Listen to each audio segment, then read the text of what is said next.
How to recover data from WeChat. Hi everyone, I'm here to assist you today. Without any delay, let's jump right in. First, open WeChat on your device. Make sure you're logged into your account. Then, click on Me at the bottom right corner of your screen. Here, click on Settings.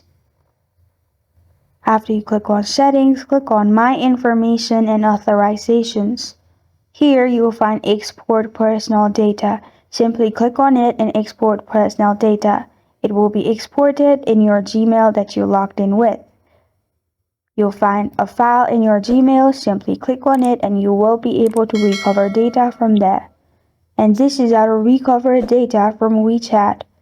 Thank you for joining me today. If this video helps you out, please leave a like and subscribe for more. Got a question or want to suggest a topic? Comment below. Thank you for watching.